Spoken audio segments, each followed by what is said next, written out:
Value of a vibrant mutual ministry committee. Mutual ministry acknowledges that the relationship between pastor and the lay people of a congregation undergirds every aspect of the life and ministry of your congregation. There's that word relationship.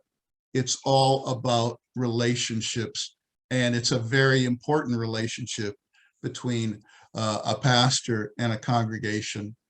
The dictionary definition of the word mutual is an adjective. Definition 1A, it means directed by each other toward the other or the others. For example, mutual affection. 1B, meaning having the same feelings one for the other. For example, they had long been mutual friends. 1C, mutual meaning shared in common. Example and usage, enjoying their mutual hobby. Definition 1D, meaning joint. Used in a sentence to their mutual advantage. And definition 2, characterized by intimacy, mutual contacts. Our ELCA model constitution in section 13.04 talks about the formation of a mutual ministry committee. In the absence of a mutual ministry committee, the duties shall be fulfilled by the executive committee. Mutual ministry committee shall be appointed jointly by the president or vice president. When you see these braces in constitutional language, that means you have to make a choice.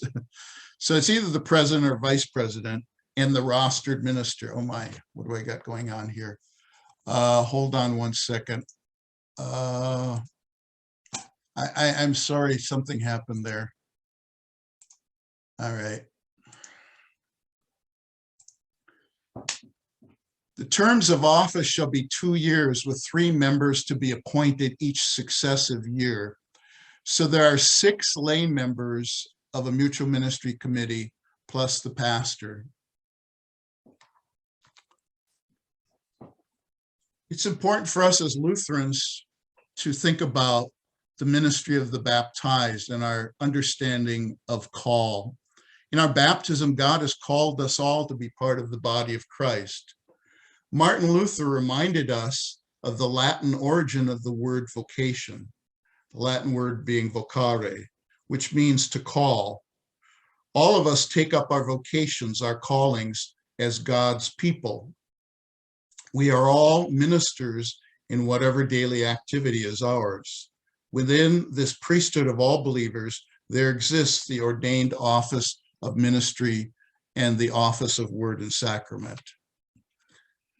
On the basis of our Lutheran theology, a pastor is called, not hired, to serve a congregation.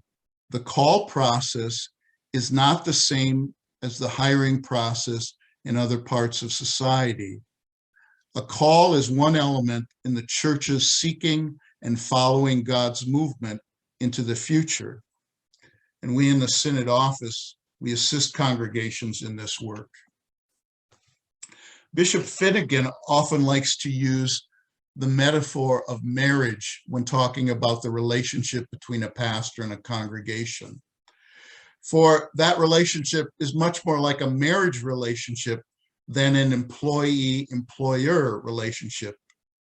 Yes, of course, there are financial considerations and work expectations, but a healthy and vibrant mutual ministry will not be nurtured by an attitude of either, and these are negative examples, where the congregation says to the pastor, "Pastor, you work for us."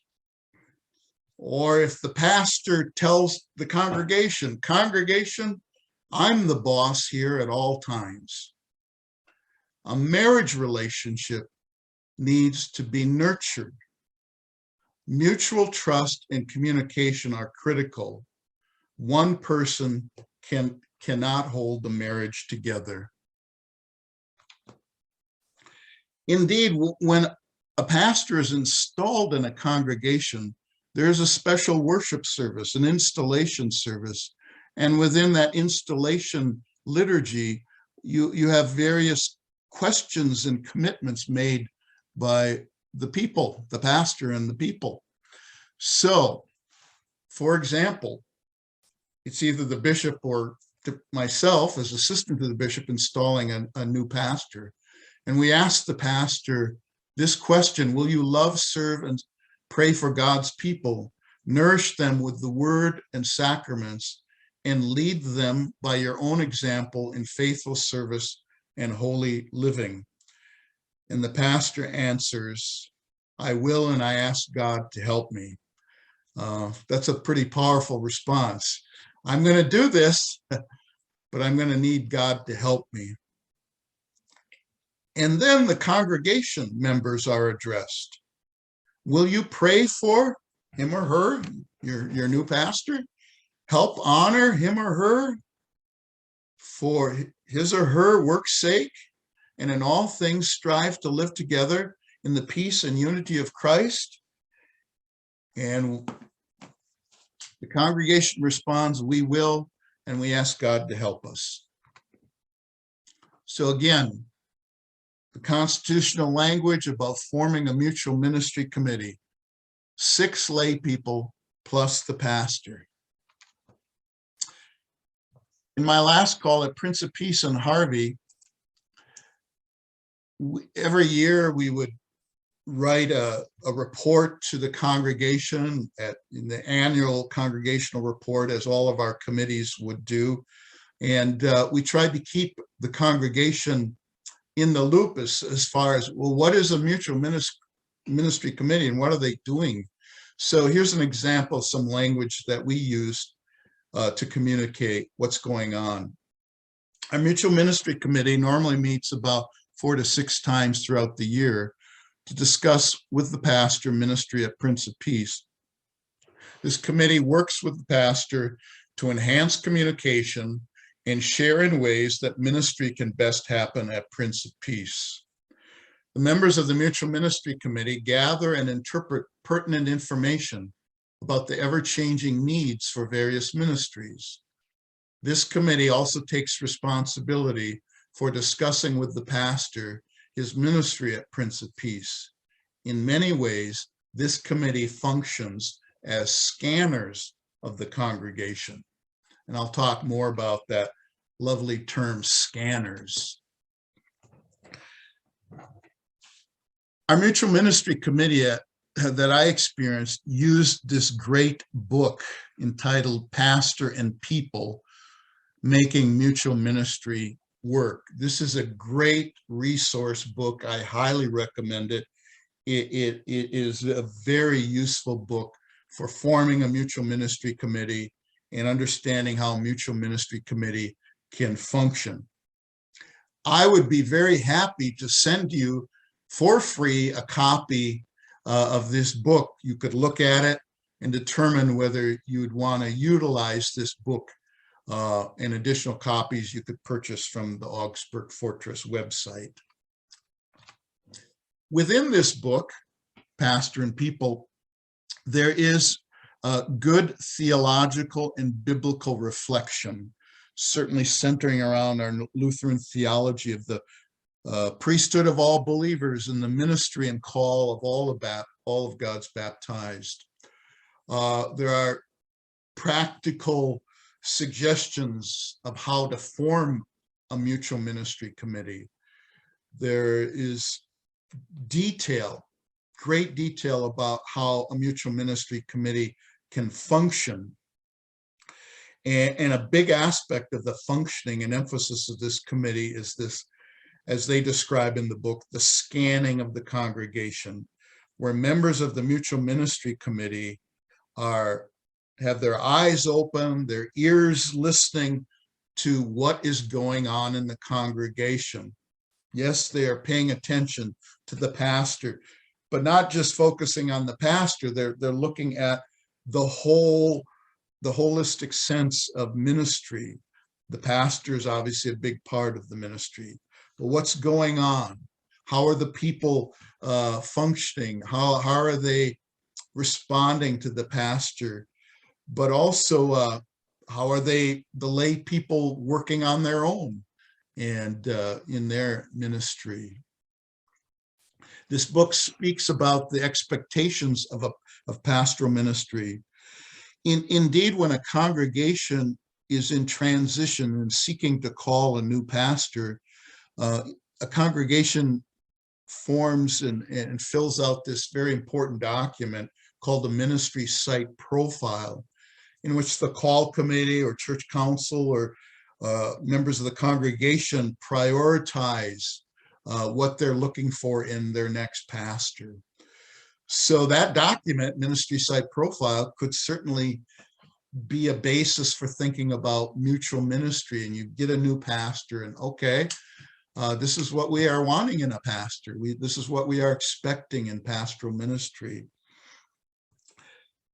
But not only the pastor's ministry, but again, the holistic together, the mutual nature of the ministry goals of the congregation. What do you together as a congregation do want to see happen? The book talks about the importance of supporting the pastor and how you can do that. Our pastors by nature are servants. They want to serve the Lord. They want to serve their congregation, but the pastor also needs to be supported. It's not just the pastor giving, but it's the people together supporting each other. And there are some ways that you can think about supporting your pastor. This book talks about the value and importance of reviewing and evaluating the work of the pastor. This book also has some very nice case studies, reproducible handouts at the end of the book that the Mutual Ministry Committee itself can utilize, but which could be even shared within the broader congregation. I want to talk a little bit about these three committees, these terms. They're not necessarily always exact terms, but let me say a little bit about this. A personnel committee, in general, when we're talking about a personnel committee, that's the group in the congregation that carries out the obligations of the congregation as an employer. There's certainly a business aspect to church life, and our congregations are pretty much independent business entities, as it were. You are incorporated independently. So whether you call it a personnel committee or not, you need some group of people that deal with the nuts and bolts of being an employer, as it were, even though I don't want to just think about employer-employee relationship, but somebody's got to figure out the pastor's salary. Somebody needs to make sure the pastor is paid. A personnel committee could perhaps function also as almost like a human resource committee in the business or secular world, where if the pastor has a concern about something, they can share that. A mutual ministry committee, though, is quite distinct from a personnel committee.